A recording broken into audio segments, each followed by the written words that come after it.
اور اسی طرح حضرت نوح علیہ السلام جب سیلاب آیا، آپ نے جب کشتی تیار کر کے جب اس میں سوار ہو رہا تھا تو شیطان بھی آیا، تو شیطان نے کہا مجھے بھی اپنے ساتھ سوار کرو۔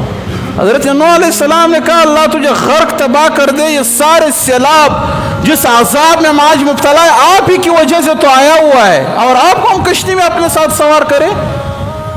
تو شیطان نے کہا مجھے سوار کرو، میں آپ کو 5 باتیں ہیں جس کی وجہ سے میں نے لوگوں کو غرق کیا ہوا ہے، 5 باتیں ہیں جس کی وجہ سے میں نے لوگوں کو تباہ اور برباد کیا ہوا ہے، اللہ کے بندوں کو میں نے اللہ کے راستے سے دور کیا ہے۔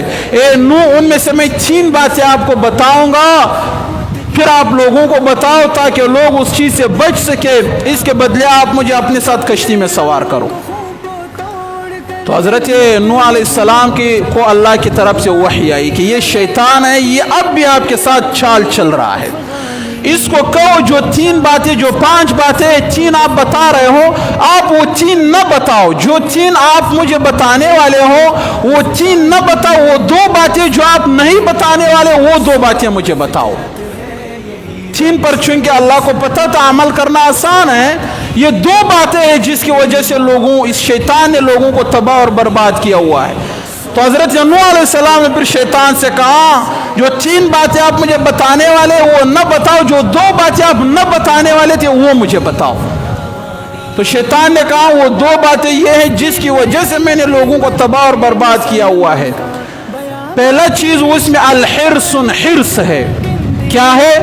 حرص ہے، اور دوسرا چیز طول العمل، لمبی امیدیں۔ یہ 2 چیزیں شیطان نے حضرت نوح علیہ السلام کو بتایا کہ ان 2 چیزوں کی وجہ سے میں نے لوگوں کو ہلاکت میں ڈال دیا ہے، لوگوں کو برباد کر دیا ہے۔ حرص کیا ہے؟ جو چیز میرا ہے، جو چیز میرا پاس ہے، میرے پاس وہ تو میرا ہے، جو میرے بھائی کے پاس ہے وہ بھی میرا ہو جائے۔ میں دکاندار ہوں، میرا دکان ہے، یہ دکان تو میرا ہے، جو کسٹمر میرے پاس آتے ہیں وہ کسٹمر میرے ہیں، مگر جو میرے ساتھ کا دکان والا ہے اس کا کسٹمر بھی میرے پاس آ جائے۔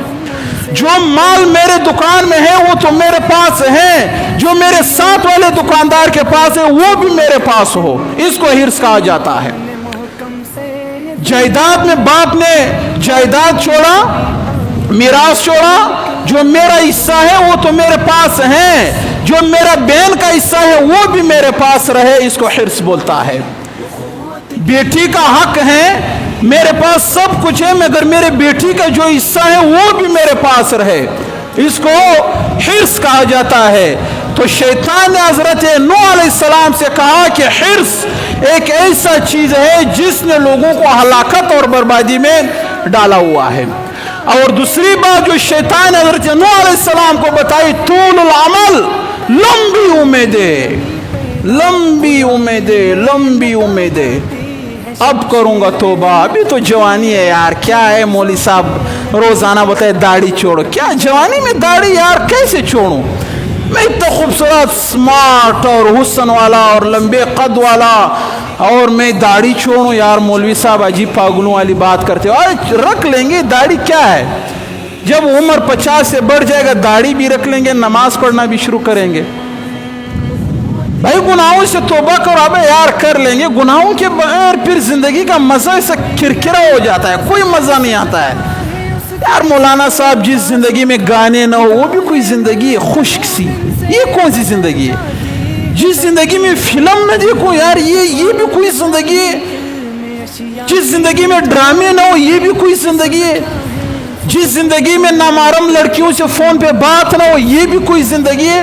تو یاد رکھو یہ شیطان کی بنائی ہوئی دنیا ہے گناہوں کا۔ جن گناہوں میں آپ مبتلا ہے اور جن گناہوں کے بغیر آپ کو زندگی کا مزہ پھیکا پھیکا لگتا ہے، تو یاد رکھو آپ کی زندگی پر، آپ کے دل اور دماغ پر شیطان نے مکمل قبضہ جمایا ہوا ہے۔ اور اللہ نے قرآن میں فرمایا کہ یہ شیطان ابن آدم کے خیر کی طرف جو بھی راستے جاتے ہیں، یہ شیطان ان راستوں پر تھاک لگا کر بیٹھا ہوتا ہے۔ جیسے کوئی ڈاکو کسی کے مال کے تھاک میں لگا، جیسی موقع ملا جپٹ کے اس سے مال چھین لیا۔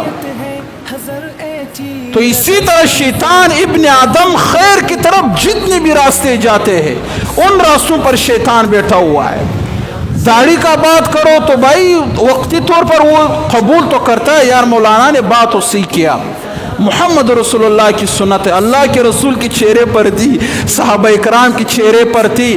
اس دنیا میں جتنے بھی آپ کو نیک لوگ علماء نظر آئیں گے ان کے چہروں پر ہیں. واقعی میں یہ بہت بڑا اچھا عمل ہے. وقتی طور پر مولانا کی باتوں سے متاثر ہو کر وہ قبول کرتا ہے کہ میں کیا کروں گا، داڑھی رکھ لوں گا.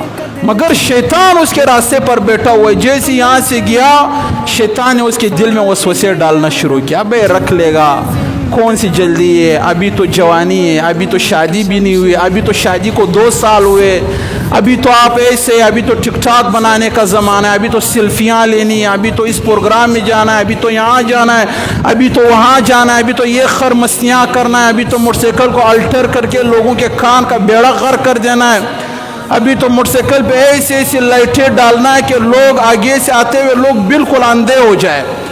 کئی دفعہ میں خود آتا ہوا موٹر سائیکل سائڈ پہ کر دیتا ہوں. ایسے ظالموں نے موٹر سائیکل پہ لائٹ لگایا ہوا ہے اور یہ صرف اس کے دل کا ایک خواہش ہے اور کچھ بھی نہیں ہے.